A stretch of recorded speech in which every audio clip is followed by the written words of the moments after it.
जय जगन्नाथ। महाप्रभु जगतरनाथ जगन्नाथ मंदिर को नहीं विवादीय बयान देता शुभंकर मिश्र शेष क्षमा प्रार्थना कले। आर बयान थिला जे कि राधाराणी जितेबाला महाप्रभु जगन्नाथ को दर्शन करने को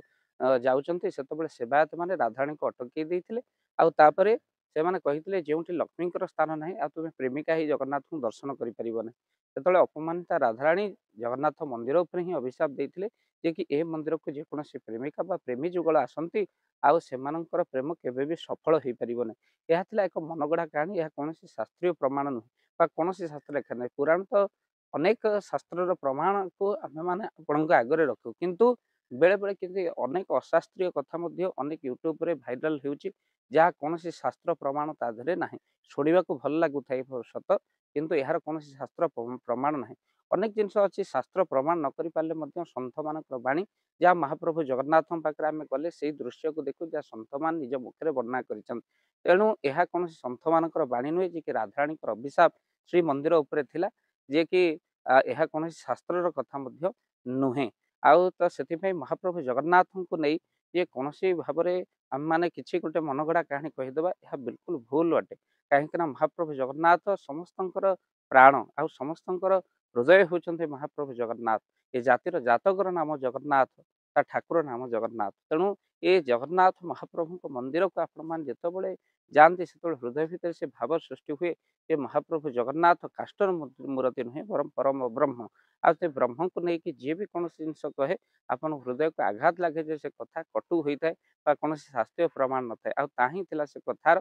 केवल शुभंकर मिश्र आगुरी वीडियो भाइराल होता जहाँकि यही जगन्नाथ मंदिर उपर ये भाव में प्रेमी जुगल प्रवेश करें ना महाप्रभु जगन्नाथ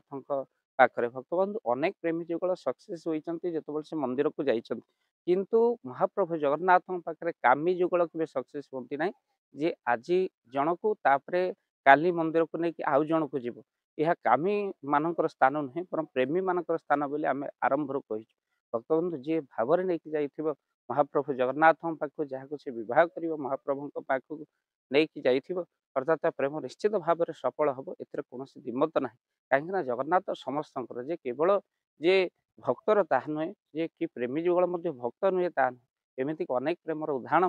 मैंने पार जो प्रेम केवल सफलता रही से प्रेम ही निश्चिंत भाव में जमी महाप्रभुंर पाखे आपण मैंने देखिए आउ जो भाव में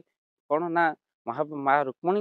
महाप्रभु कृष्ण सहित प्रेम ताही सफलता होती तबले माँ रुक्मणी पत्र लिखी हे प्रभु मत शिशुपाल ठार आपण एठू नहीं जातु प्रभु ना प्राण मु रखी हे भुवन सुंदर कृपा करन से निजे ही भगवान रुक्मणी को हरण करते जे प्रेम को एते दूर भाव में ग्रहण करमी प्रेमी को कष्ट देवे प्रेम मान कष्ट किंतु किसी कामी अच्छा जो मैं जगन्नाथ मंदिर को लभर्स पॉइंट बोली भावी दौरान से प्रेम केवे सफल हुए ना जे आज या नहीं बुलेवाक गले काली नहीं बुलेवाक गले तेणु प्रेमी मान स्थान महाप्रभु जगन्नाथ मंदिर केवे कामी मानक अनेक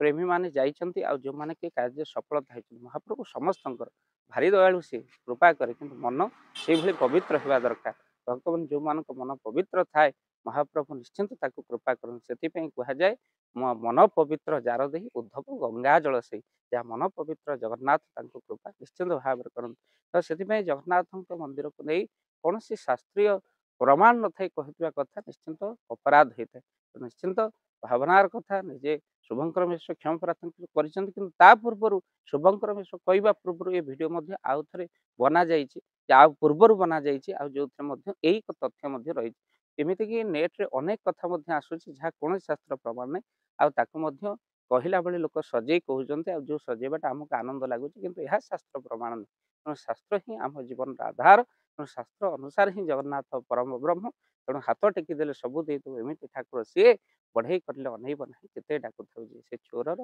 पापीर दुष्टर सन्थंकर समस्तंकर जहाँ भीतर से भाव देखिए महाप्रभु ताकू कुड़ेनी ये केवल भाव रखु वीडियो को निहत भाव में शेयर करूँ। जय जगन्नाथ जय पंडित जय जगन्नाथ। धन अर्जने धर्म करी धर्मे प्राप्त नरहरि। जदि आपण मानक धन कौन गरीब असहाय रोगी मानक सेवारे लगी पारिला जानतु आपणक रोजगार सार्थक हो गला आपणक धनर मध्य बहुत महत्व रहिला। तो आज आपण माने जदि चाहूचंती आपणकर से धन महत कार्य लागू जेमिति कि आमे गोटे आम्बुलांस करिचु जो आम्बुलांस प्रतिदिन किसी असहाय रोगी मानक मेडिकल रे पहुंचाए କିଛି ଗରିବ ଅନାଥ ଶିଶୁମାନଙ୍କୁ ମଧ୍ୟ ଆମେ ବସ୍ତ୍ର ଦାନ କରୁ, କିଛି ରୋଗୀମାନଙ୍କ ପାଖରେ ପହଞ୍ଚୁ ଯେଉଁମାନେ ବହୁତ ରୋଗରେ ପୀଡ଼ିତ ସେମାନଙ୍କ ପାଖରେ ଆମେ କିଛି ଅର୍ଥ ଆଉ ଗରିବ ଲୋକମାନଙ୍କୁ ସହାୟତା ପ୍ରଦାନ କରୁ। ଏ କିଛି ଦିନ ପୂର୍ବରୁ ଆପଣମାନେ ସହଯୋଗ କଲେ ଆମେ ମଧ୍ୟ କିଛି କମ୍ବଳ ଅସହାୟମାନଙ୍କ ପାଖରେ ଯାଇ ପହଞ୍ଚି ବାଣ୍ଟିଥିଲୁ। ଆପଣଙ୍କୁ କୃତଜ୍ଞତା ଜ୍ଞାପନ କରିବା ସହିତ ଯଦି ଆପଣ ଚାହୁଁଛନ୍ତି ଆପଣଙ୍କ ଧନ ଆମ ଦ୍ୱାରା